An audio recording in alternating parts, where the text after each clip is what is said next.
तो जैसे कि पता है हम लोग जो है हर रोज 100 एमसीक्यू क्वेश्चन पेपर का डिस्कशन कर रहे हैं और इस सीरीज का यह जो है चौथा वीडियो है। इससे पहले 3 वीडियो चैनल पे अपलोड हो चुका है। अगर आपने उन वीडियो को नहीं देखा है जो पहले हो चुका है तो आप चैनल के प्लेलिस्ट में जाइए और वहाँ टाइप कीजिए टॉप 100 एमसीक्यू, तो आपको जो है इस नाम से जो है चैनल में प्लेलिस्ट मिल जाएगा। आप वहाँ जाके सर्च कर सकते हैं। और ये जितने भी प्रश्न कराए जा रहे हैं आने वाली इसरो के एग्जाम के लिए काफ़ी इंपॉर्टेंट साबित होंगे, क्योंकि उसी को ध्यान में रखते हुए जो यह एक क्रैश कोर्स टाइप का चलाया जा रहा है। और जब आप हर रोज 100 प्रश्न देखेंगे तो आपका जो वो रफ्तार है वो बना रहेगा और आप चीज़ें को जो है इतना आसानी से भूलेंगे नहीं, क्योंकि 100 बहुत सारे प्रश्न हो जाते हैं। 100 प्रश्न आप रोज रिवाइज करते हैं तो आपको जो है इससे बहुत सारे फायदे मिलने वाले हैं। तो चलिए शुरू करते हैं। और बहुत जल्द जो है वर्कशॉप कैलकुलेशन के लिए मैं भी फंडामेंटल वीडियो बनाने वाला हूँ। तो क्योंकि उससे जैसे कि पता है आप लोगों को, उससे तकरीबन 10 से 15 प्रश्न पूछ लेते हैं और बहुत ऐसे विद्यार्थी जो केवल टेक्निकल पे ध्यान देते हैं और वर्कशॉप कैलकुलेशन के प्रश्न बहुत कम, बहुत लोग जो है नहीं कर पाते हैं, जिससे कि रिजल्ट आपका नहीं बन पाता है। तो उसको भी जो है बहुत जल्द शुरू करने वाले हैं चैनल पे। इसके लिए जो है आपको एक टाइम बताया जाएगा जिस टाइम पे वीडियो अपलोड होगा। तो चलिए शुरू करते हैं आज का वीडियो। तो आज का जो पहला प्रश्न है वह है drill hole finishing operation is now for the right side, यानी जो है ड्रिल होल को राइट साइड में फिनिशिंग करना है तो इसके लिए कौन सा टूल का प्रयोग करेंगे? क्या रिमिंग का करेंगे, काउंटर सिंकिंग का करेंगे, काउंटर बोरिंग या फिर स्पॉट फेसिंग? तो वहाँ जो है रिमिंग का प्रयोग करेंगे। जैसे कि काउंटर सिंकिंग का पता आप लोग, काउंटर सिंक जो है होल को हल्का सा इस प्रकार से बेवलिंग यानी हल्का सा तिरछा करने की प्रक्रिया को काउंटर सिंकिंग, और होल को हल्का सा साइज में लार्ज यानी बड़ा करने के लिए जो है काउंटर बोरिंग का प्रयोग करते हैं। और स्पॉट फेसिंग जो है होल की ऊपरी सतह को साफ करना स्पॉट फेसिंग कहलाता है। तो यहाँ पूछा गया है कि होल को फिनिशिंग करना और हल्का सा इलाज भी करता है, तो वह जो है हमारा रिमिंग टूल करता है, जो कि ऑप्शन ए में मिल जाता है। चलिए अगला प्रश्न है निम्नलिखित सामग्री का सामान्यतः बियरिंग्स के लिए प्रयोग किया जाता है। One of the flowing materials is commonly used for bearing, यानी बियरिंग को बनाने के लिए जो है जिस मेटल का प्रयोग करते हैं वो इनमें से कौन सा है ऑप्शन में से? तो वहाँ जो है आंसर में गन मेटल मिल जाता है यहाँ, जो कि सही होगा। अगला है what measurement do the register measure? तो रजिस्टेंस को जो है मापने के लिए किस यंत्र का प्रयोग करते हैं? तो वहाँ जो ओम मीटर का प्रयोग करते हैं, जो कि ऑप्शन ए मिल जाता है। चलिए अगला है एम्पियर क्या नापने की इकाई है? Ampere is unit of A measurement, यानी एम्पियर जो है क्या मापता है? तो वह करंट को मापता है। तो इसका आंसर ये हो जाएगा। अगला है resistance of A tungsten filament, यानी टंगस्टन फिलामेंट का जो रेजिस्टेंस होता है वह क्या होता है? उसका जो सही आंसर हो जाएगा ग्रॉस विथ सप्लाई वोल्टेज। तो बी में मिल जाता है, जो कि सही। अगला है there shall be minimum distance between the centre of rivet hole, यानी जो है कीलक छेद के केंद्रों के बीच की दूरी क्या होना चाहिए? यानी जो इस प्रकार से कोई जो है रिवीटिंग कर रहे हैं तो इस प्रकार जो है केंद्र छेद के केंद्र के बीच का न्यूनतम दूरी के क्या होना चाहिए? तो यहाँ जो रखते हैं 1.5 times of the 1.5 time the diameter, diameter का जो है 1.5 गुना रखते हैं। अगला है wedge are install in hammer eye hole, यानी हैमर के आई हॉल में जो वेज लगाए थे किस लिए? तो फोर स्ट्रेंड के लिए लगाया जाता है, जो कि ऑप्शन ए में मिल जाता है, स्ट्रैंड के लिए। अगला है फिलिप्स स्क्रू को खोलने के लिए प्रयोग किया जाता है, यानी फिलिप्स स्क्रू को खोलना है तो इसके लिए जो है किसका प्रयोग करेंगे? तो वहाँ फिलिप्स स्क्रू ड्राइवर का प्रयोग करेंगे। तो आंसर ए में ही मिल जाता है। अगला है किस प्लास का प्रयोग इलेक्ट्रिशियन विभाग में किया जाता है? यानी जो है which pliers is used in the electrician department, electrician department में जो प्लायर का यूज किया जाता है वो कौन सा प्लायर यूज किया जाता है? तो इसका आंसर जो ए में मिल जाता है डायगोनल प्लायर। तो ये जो है सही हो जाएगा। अगला है रेती फाइल का कौन सा भाग हार्ड एंड टेम्पर नहीं किया जाता है? तो इससे जो है हार्ड एंड टेम्पर किया जाता है। अच्छा, यहाँ पूछा जब फाइल का कौन सा भाग हार्ड एंड टेम्पर किया जाता है? तो पॉइंट से लेकर हिल तक जो है टेम्पर करते हैं, टैंक को नहीं करते हैं। टैंक को छोड़कर पॉइंट से लेकर हिल तक जो है हार्ड करते हैं। अगला है सेंटर सुराग वाली जॉब को टर्न करने के लिए कौन सी युक्ति प्रयोग किया जाता है? Which device is use to turn the job of set point job? Center stock वाले जॉब को टर्न करने के लिए कौन सी युक्ति का प्रयोग करते हैं, तो वहाँ जो है अमेंड्रल का प्रयोग करते हैं, जो कि ए में मिल जाता है। अगला है लेथ सेंटर की नोक का कौन कितने डिग्री का होता है, यानी लेथ सेंटर का जो नोक होता है उसका कौन कितने डिग्री का होता है, तो वह जो है 60 डिग्री का होता है, जो कि ऑप्शन सी में मिल जाता है। अगला है which metal is made of mineral, mineral किस धातु का बना होता है, तो आपको बताना है कि जो मिनरल होता है वह किस धातु का बनाया जाता है, तो वह हाई कार्बन स्टील का बनाया जाता है, जो कि ऑप्शन डी में मिल जाता है। अगला है एक टूल द्वारा धातु को आसानी से मशीनिंग करने को कहते हैं, यानी जो है एक टूल द्वारा धातु को आसानी से मशीनिंग किया जाता है तो उसे क्या कहते हैं, तो उसे जो है कहते हैं मशीन एबिलिटी, यानी ऑप्शन सी में मिल जाता है, जो कि सही होगा। कौन प्लेट का एंगल कितना होता है, angle plate is the angle, angle plate का एंगल जो होता है वो कितना होता है 90 डिग्री होता है, जो कि ऑप्शन डी में मिल जाता है। एंगल प्लेट का साइज लिया जाता है, एंगल प्लेट का साइज किस प्रकार से लिया जाता है, कहाँ से लिया जाता है, तो फ्रॉम नंबर, यानी नंबर से जो है एंगल प्लेट का साइज लिया जाता है। निम्नलिखित में से कौन सी मशीन फ्लाई कटर का उपयोग करती है, which of the flowing machine use A fly cutter, कौन सा मशीन जो है फ्लाई कटर का उपयोग करती है, तो इसका आंसर जो हो जाएगा मिलिंग मशीन, जो कि डी में मिल जाता है। अगला है निम्नलिखित में से कौन सा मशीन टूल नहीं है, which of the following is not machine tool, यानी इनमें से कौन सा जो है मशीन टूल नहीं है, वो आपको बताना है, तो इसका जो आंसर हो जाएगा फ्रॉक लिफ्ट हो जाएगा, या जो है मशीन टूल नहीं है। चलिए अगला प्रश्न देखते हैं, रेसिप्रोकेटिंग प्रकार के मशीन टूल द्वारा सपाट सतह उत्पन्न कराना क्या कहलाती है, यानी जो है रेसिप्रोकेटिंग मशीन से जब हम फ्लैट सतह जो सपाट सतह उत्पन्न कराते हैं तो उसे क्या कहते हैं, तो इसका जो आंसर हो जाएगा, इसका आंसर सी हो जाएगा, यानी सेफार। चलिए अगला देखते हैं, एंगल प्लेट में रिप्स बने होते हैं, यानी ribs are formed in angle plate, angle plate में रिप्स बने होते हैं किसके लिए होते हैं, तो इसका आंसर सी हो जाएगा, एंगल प्लेट को टूटने से बचाने के लिए रिप्स बने होते हैं। एंगल प्लेट ग्रेड में पाई जाती है, यानी जो है किस ग्रेड में एंगल प्लेट पाई जाती है, तो यह ग्रेड 1 और 2 में पाई जाती है एंगल प्लेट है। एंगल प्लेट में आयताकार नालियां कटी होती है, वो किस लिए कटी होती है, तो वहाँ बोल्टों को स्थान देने के लिए, पिछले वीडियो में भी ये सब सारे क्वेश्चन लगभग क्वेश्चन क्लियर कर चुके हैं। मार्किंग करते समय जो सहारा जो मार्किंग करते समय जो जॉब को जो है सहारा देने के लिए,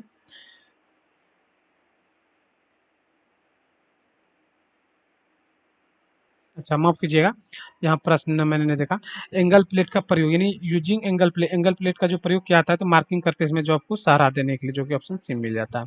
अगला है एंगल प्लेट किस धातु की बनाई जाती है, angle plate is made by, तो किसकी बनी होती है एंगल प्लेट, वहाँ जो है कास्ट आयरन का एंगल प्लेट बनाते हैं, तो इसका ये आंसर हो जाएगा।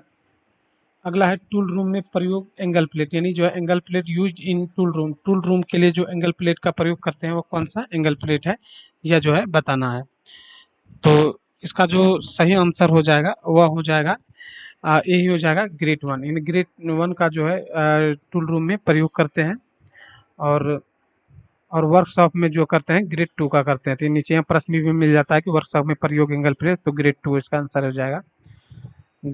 अगला एंगल प्लेट डॉट डॉट के साथ प्रयोग किया जाता है, angle plate is use with, यानी एंगल प्लेट जो है किसके साथ प्रयोग किया जाता है, तो इसका जो सही आंसर हो जाएगा वह हो जाएगा a surface plate, angle plate का प्रयोग जो है सरफेस प्लेट के साथ करते हैं। खरोचनी बनाने का पदार्थ है, the scraper is the suitable to make, यानी जो खरोचनी बनाते हैं किसके बनाते हैं, तो वह जो है हाई कार्बन स्टील का बनाते हैं, जो कि आंसर 20 का सही होगा।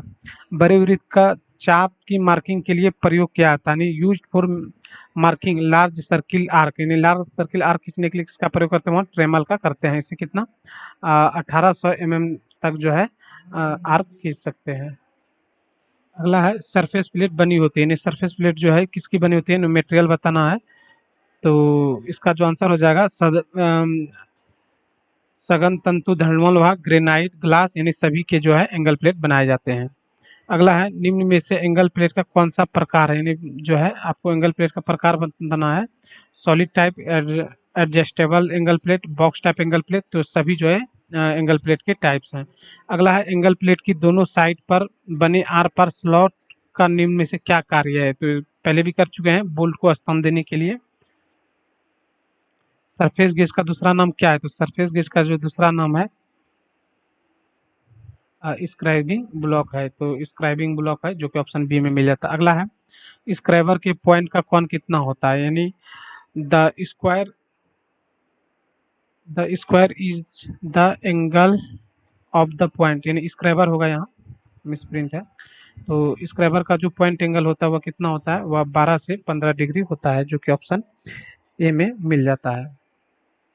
अगला है स्क्रैपिंग करते समय स्क्रैपर का जो झुकाव कौन होता है वो कितना होता है, while scraping the slope of the scraper is placed at the angle. Scraping करते समय स्क्रैपर का जो झुकाव कौन होता है वह 30 से 40 डिग्री के बीच होना चाहिए, तो ऑप्शन बी में मिल जाता है।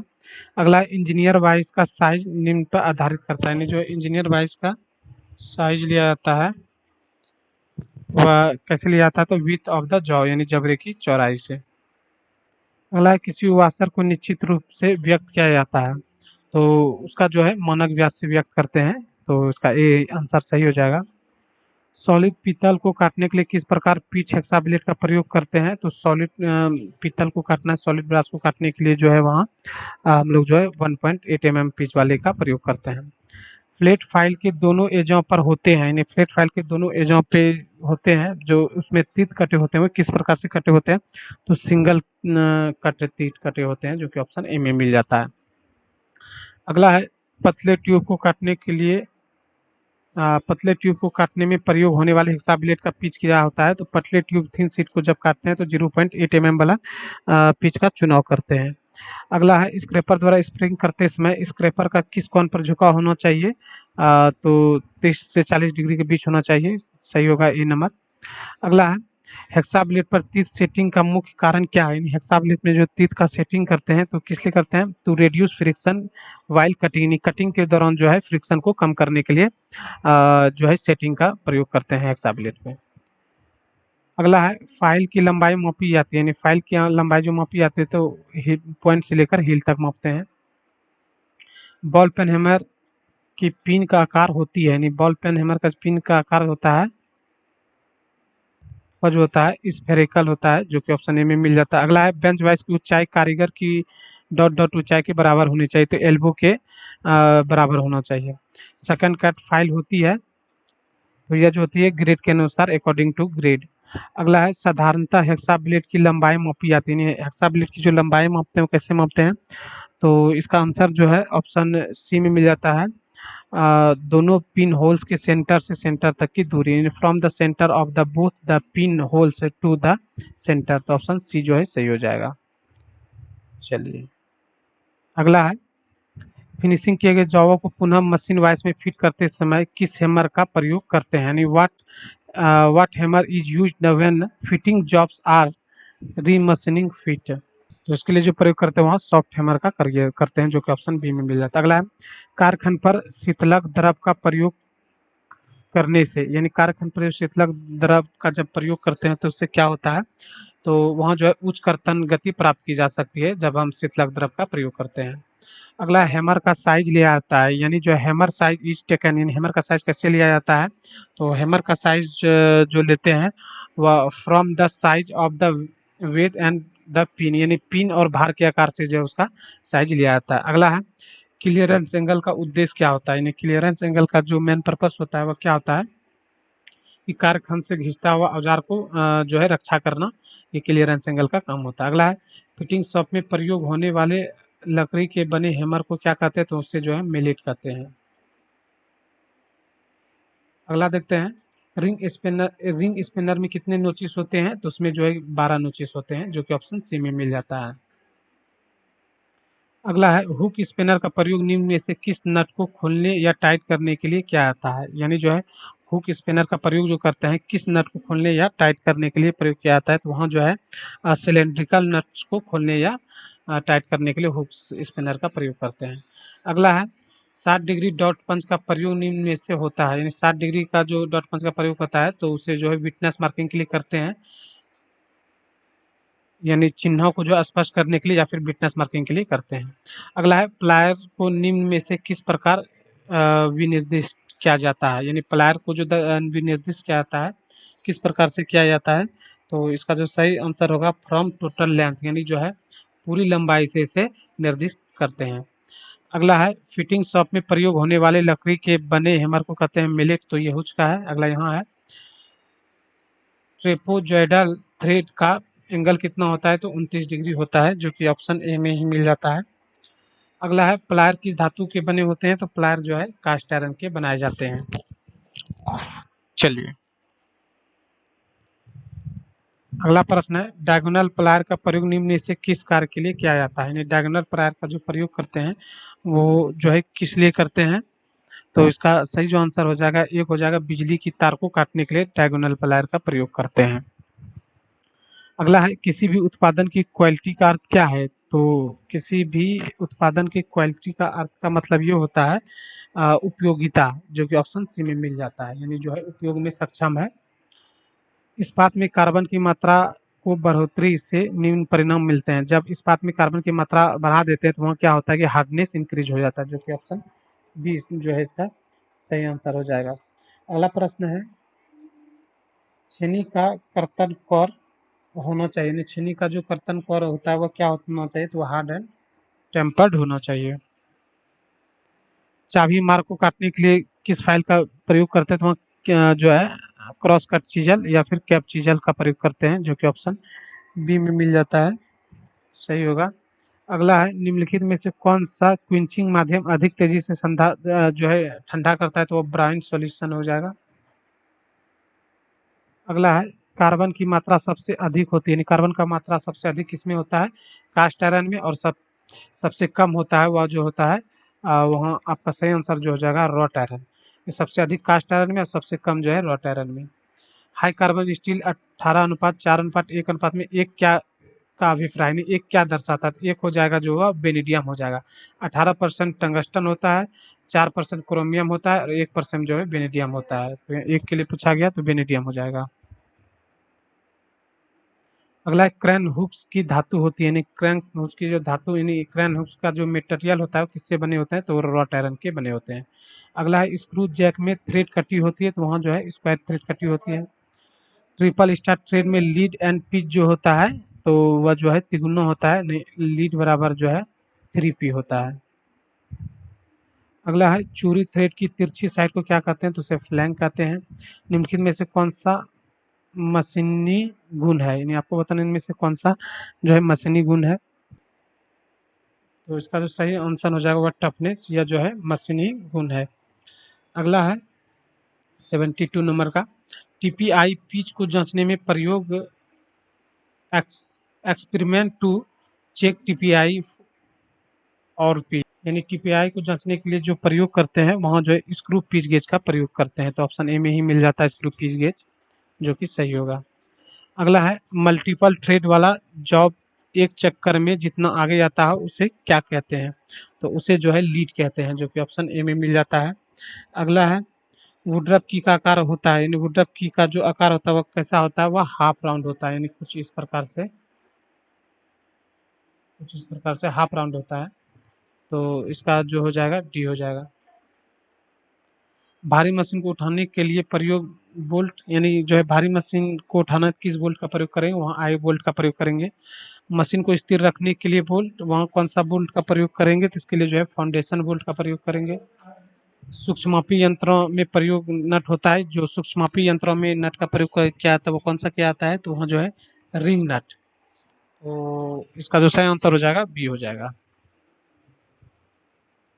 अगला है ड्रिल किस धातु का बना होता है, तो हाई स्पीड स्टील का बना होता है। अच्छा दोनों है, तो आप यहाँ बोथ की ओर जा सकते हैं। अगर जो है बोथ नहीं दिया हो तो सबसे पहले जो आप प्राथमिकता देंगे वो हाई स्पीड स्टील को, उसके बाद हाई कार्बन स्टील को, तो यहाँ दोनों मिल जाता है। साधारण ड्रिल का कटिंग एंगल कितना होता है, तो जनरल पर्पस के लिए जो ड्रिल का कटिंग एंगल लगते हैं वो 118 डिग्री रखते हैं। ड्रिल होल को कुछ गहराई तक बड़ा करने को कहते हैं, तो उसे जो कहते हैं काउंटर बोरिंग। ड्रिल एक चक्कर में जितना धातु के अंदर जाता है उसे क्या कहते हैं, उसे फीड कहते हैं। ड्रिल का पॉइंट निर्भर करता है, तो ड्रिल का पॉइंट जो निर्भर करता है वह धातु पर करता है, धातु की मटेरियल पर निर्भर करता है। हेलिक्स एंगल को कहते हैं, यानी जो है हेलिक्स एंगल को क्या कहते हैं, तो हेलिक्स एंगल को रेक एंगल भी कहा जाता है, तो ऑप्शन सी में मिल जाता है। अगला है the process of bevel the tip of a hole is called, यानी किसी होल के सिरे को बेवलिंग करने की प्रक्रिया को काउंटर सिंकिंग कहते हैं। तो ऑप्शन ए में ही मिल जाता है काउंटर सिंकिंग, तो सही होगा। अगला है ड्रिल के स्लिप पर टेपर कटा होता है। तो ड्रिल के स्लिप पर जो टेपर कटा होता है कौन सा टेपर होता है, वो मोस्ट टेपर होता है। लेटर साइज जेड ड्रिल होता है, यानी इसका जो लेटर साइज जेड ड्रिल होता है उसका साइज बताना है कि उसका जो साइज होता है वह कितना होता है। तो इसका जो सही आंसर हो जाएगा वह हो जाएगा 10.49 हो जाएगा, जो कि ऑप्शन बी में मिल जाता है। अगला है ड्रिल ग्राइंडिंग गेज का कौन होता है, तो वह 121 डिग्री होता है।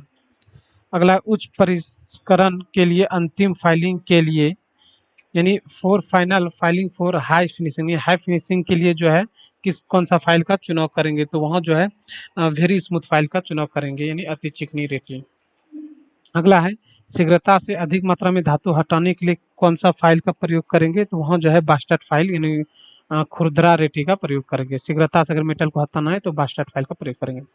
परिष्कृत सतह को अंतिम फाइलिंग होते हुए, यानी जो है for final filing of refined surface, यानी जो प्रकृत सतह को अंतिम फाइलिंग के लिए कौन सा फाइल का प्रयोग करेंगे, तो वहाँ जो करेंगे सेकेंड कट फाइल का प्रयोग करेंगे, जो कि ऑप्शन सी में मिल जाता है।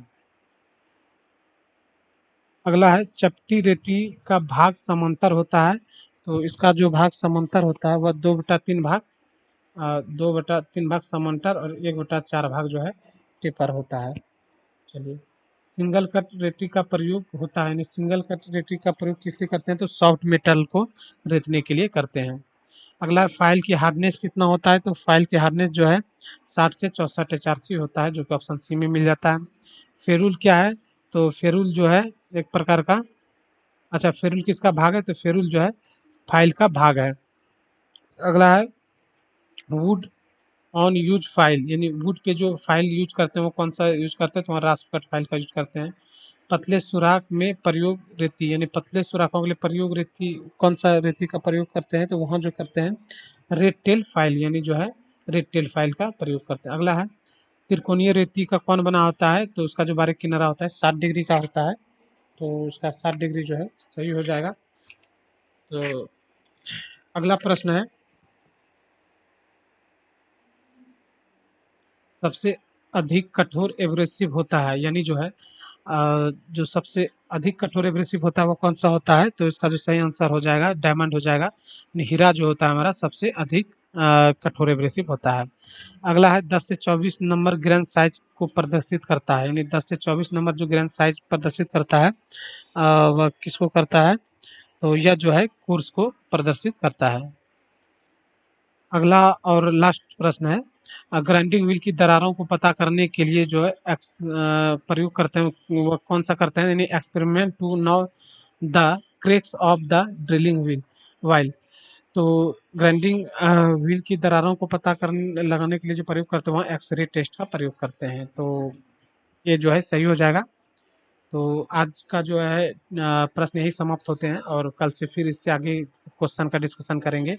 और ये पीडीएफ जैसे ही खत्म हो जाता है उसके बाद से फिर जो है न्यू प्रश्न आपके लिए लाया जाएगा। तो इसमें तकरीबन जो है 500 प्रश्न है, तो सारा चीज़ अच्छे से कवर कराया जाएगा।